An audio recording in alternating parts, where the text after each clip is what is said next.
Exercise number 90. Ready, start. When a court is considering whether punishment of termination from service imposed upon a bank employee is shockingly excessive or disproportionate to the gravity of the proved misconduct, the loss of confidence in the employee will be an important and relevant factor. Stop.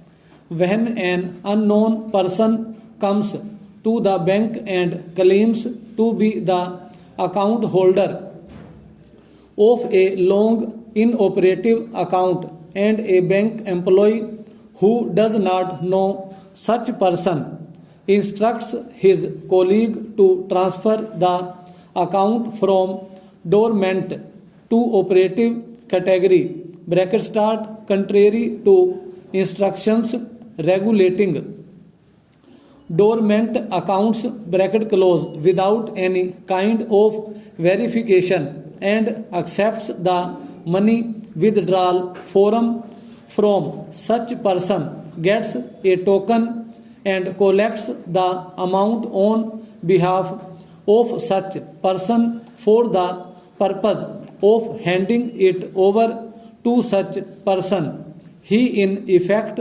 enables such unknown person to withdraw the amount contrary to the banking procedures, and ultimately, if it transpires that the person who claimed to be account holder was an impostor, the bank cannot be found fault with if it says that it has lost confidence in the employee concerned. Stop. A bank is justified is contending that not only employees who are dishonest but those who are guilty of gross negligence are not fit to continue in its service. Stop.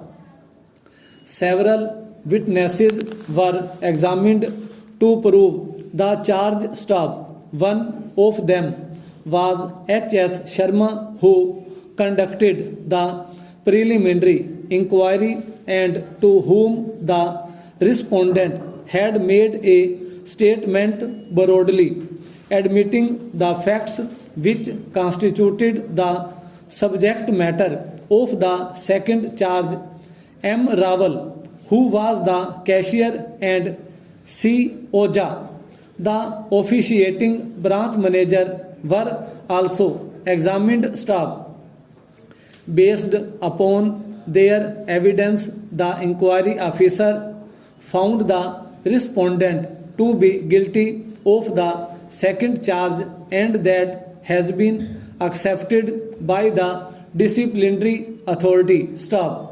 The High Court has interfered with the said finding without expressly holding that the said finding of guilt was erroneous. Stop. The High Court has proceeded as if it was sitting in appeal over the departmental inquiry and interfered with the finding on a vague assumption that the respondent must have acted bona fide in an increasing customer friendly atmosphere. Stop. There was no justification for the division bench to interfere with the finding of guilt. Stop. The fact that the criminal court subsequently acquitted the respondent by giving him the benefit of doubt will not in any way render a completed disciplinary proceedings invalid nor affect the punishment. Stop. The standard of proof required in criminal proceedings being different from the standard of proof required in departmental inquiries, the same charges and evidence may lead to different results in the two proceedings, that is, finding of guilt in departmental proceedings and an acquittal by giving benefit of doubt in the criminal proceedings staff.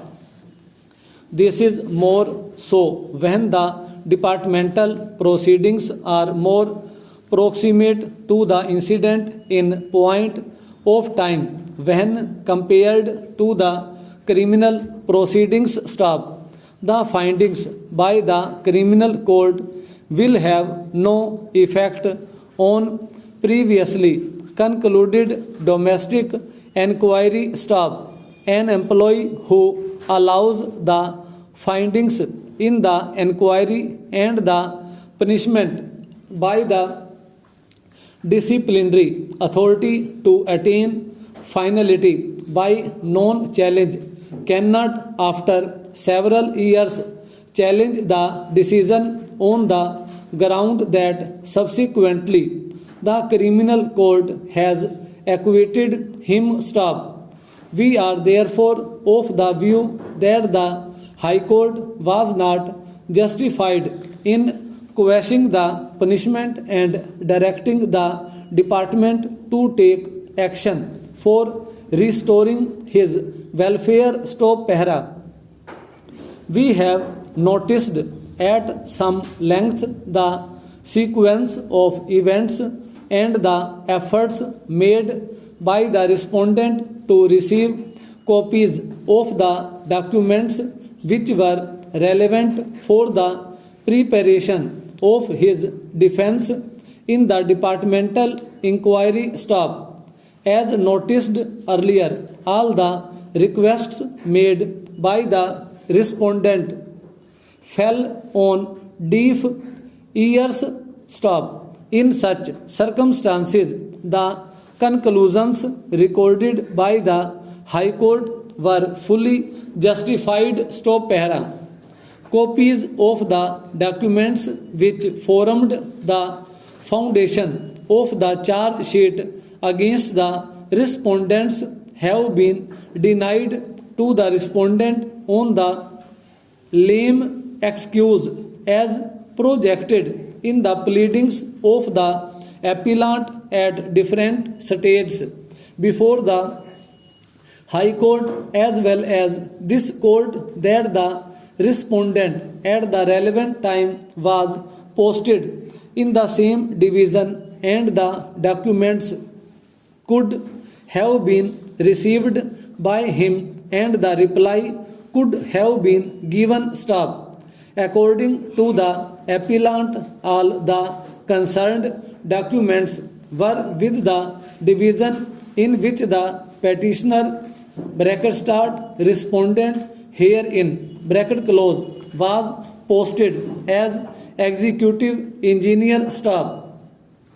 In the counter affidavit filed in the High Court, it is specifically mentioned that the documents pertain to the same division in which the respondent had been posted as executive engineer, and therefore he, being in knowledge and custody of it the said documents, there was no requirement for the said documents to be supplied to the respondent staff.